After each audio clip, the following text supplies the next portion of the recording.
सभी को मेरा प्रणाम। मेरा सौभाग्य है कि मैं आप सभी के समक्ष कुछ बोलने जा रही हूँ। मैं प्रमिला कुमारी आज आप सभी को एक ऐसी कोशिका के बारे में बताने जा रही हूँ जो हमें सोचने समझने और बोलने की शक्ति देती है। यह हमारे शरीर की सबसे लंबी कोशिका है। अब मैं आपको तंत्रिका तंत्र के बताने जा रही हूँ।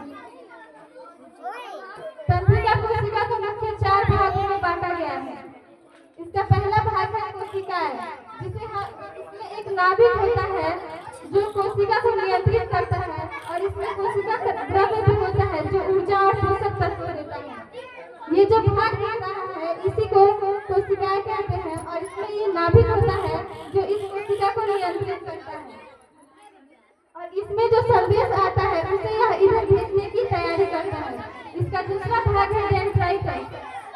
शाखाओं जैसी पतली रचना होती है तथा संवेदी अंग जैसे हमारे कान, नाक, आँख, हाथ, जीभ या आदि से सूचना प्राप्त करती है और इसे आगे भेजने की कोशिकाएं तक पहुंचाती है। यह शाखाओं जैसी जो पतली रचनाएं होती है इसे हम डेंड्राइटस कहते हैं। ये संवेदी अंगों से सूचना प्राप्त कर कोशिकाएं में भेजती है, इसमें भेजती है और फिर यहाँ से ये इसको आगे भेजने की तैयारी करता है। इसका तीसरा भाग है एक्सॉन। यह लंबी नलिका जैसी रचना होती है। यह सेल कोशिकाओं को भेजती है और इसके ऊपर माइलिन परत होती है जो संदेश की गति को तेज करती है। यह लंबी नलिका जो दिख रही है इसी को हम लोग एक्सॉन कहते हैं और इसके ऊपर जो पतली रचना दिख रही है इसे ही हम लोग माइलिन के नाम से जानते हैं। इसका चौथा भाग है एक्सॉन टर्मिनल। यह अंतिम भाग है। यहाँ से संदेश दूसरे न्यूरॉन मांसपेशियों को भेजा जाता है। जैसे बिजली का तार एक जगह से दूसरी जगह करंट पहुँचाता है वैसे ही हमारी न्यूरॉन जो है शरीर में सूचना को पहुँचाता है।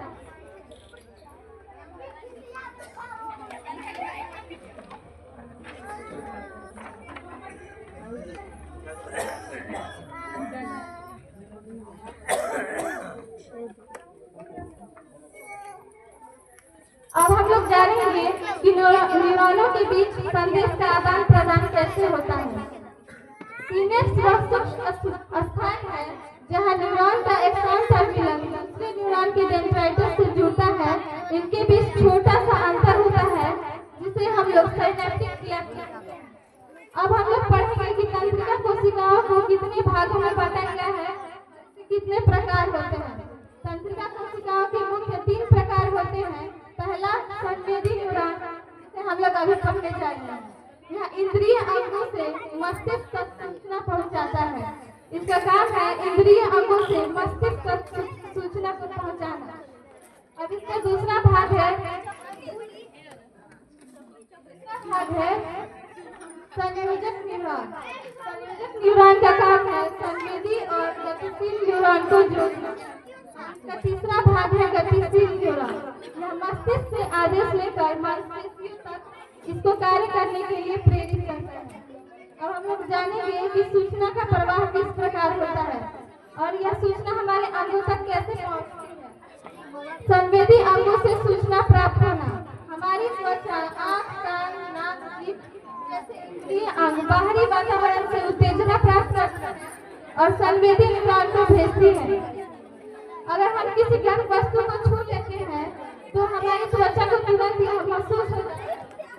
अब पढ़ेंगे हम लोग संदेश का संचरण।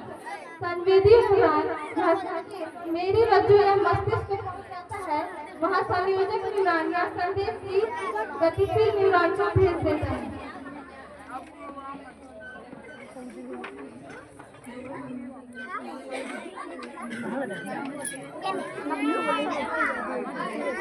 अब हम लोग जानेंगे कि हमारे मांसपेशियां प्रतिक्रिया किस प्रकार देती हैं। जब गतिशील न्यूरॉन मस्तिष्क से आदेश लेकर मांसपेशियों तक भेजता है तो मांसपेशियां तुरंत प्रतिक्रिया देती हैं। जैसे हम किसी गर्म वस्तु को हाथ से छूते हैं तो हमारा हाथ स्वतः अपने आप खिंच जाता है। जैसे त्वचा ने महसूस किया, मस्तिष्क ने सोचा और हाथ में तुरंत प्रतिक्रिया दी। अब हम लोग तंत्रिका तंत्र से जुड़ी बीमारियों के बारे में जानेंगे और हम लोग इससे कैसे बचेंगे हम लोग ये भी जानेंगे। तो जैसे मशीन का तार टूटने पर करंट एक जगह से दूसरी जगह नहीं जा पाता है, वैसे जब हमारी तंत्रिका तंत्र का संतुलन तंत्रिका तंत्र में कोई समस्या हो जाती है तो हमारे शरीर का संतुलन भी बिगड़ जाता है। पहले नंबर में हम लोग लकवा पैरालाइज के बारे में पढ़ेंगे। जब दिमाग से शरीर के हिस्से तक नहीं पहुंचता है तो वह हिस्सा चलना बंद कर देता है। जब हमारे दिमाग से शरीर तक कोई संदेश नहीं पहुंच पाता है वह हिस्सा चलना बंद कर देता है, जिसे हम लोग बोलते हैं कि इसको पैरालाइज है। दूसरा नंबर है इसका मस्तिष्क गतिविधि में गड़बड़ी होने से दौरे आते हैं, जिसे हम लोग मिर्गी कहते हैं। अब इसका तीसरा हम लोग पढ़ेंगे पार्किंसन। इसमें शरीर कांपने लगता है और बोलने या चलने में कठिनाई होने लगती है। जिस व्यक्ति को पार्किंसन नाम की बीमारी रहती है वो कांपने लगता है और उसको बोलने और चलने में कठिनाई होती है। अब हम लोग जानेंगे कि तंत्रिका तंत्र को बचाने के लिए हम लोग क्या करेंगे। तंत्रिका तंत्र के बचाव के लिए जैसे हम लोग मोबाइल को ज्यादा गर्म या हैंग हो जाता है तो हम लोग उसको चार्ज या फिर रीचार्ज करते हैं, वैसे ही हमारी तंत्रिका कोशिका को भी केयर और रेस्ट की जरूरत होती है। इसके लिए सबसे पहले हम लोगों को पौष्टिक भोजन यानी अच्छा हरी सब्जियां फल और खाने चाहिए। हमारा मस्तिष्क ज्यादातर फैट और प्रोटीन से बना होता है, इसलिए इसे स्वस्थ रखने के लिए हमें फल दही सब्जी हरी सब्जियां और मेवे का उपयोग करना चाहिए। दूसरा है हम लोग तनाव से दूर रहें। ज्यादा गुस्सा या चिंता करने से तंत्रिका कोशिकाएं थक जाती है, इसलिए हम लोगों को हमेशा खुश रहना चाहिए और मुस्कुराते रखना चाहिए। और तीसरा नशे से दूर रहना चाहिए। किसी भी सिगरेट शराब या नशीली चीजें तंत्रिका कोशिकाओं को कमजोर और नष्ट कर देती है, इसलिए इनसे दूर रहना चाहिए। हमें शराब या नशीली पदार्थों का सेवन नहीं करना चाहिए।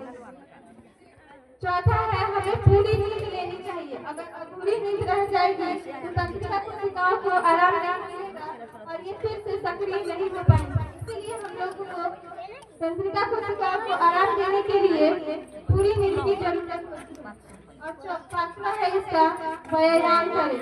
योग और टहलने से शरीर में रक्त संचार बढ़ता है और तंत्रिका कोशिकाएं स्वस्थ रहती हैं।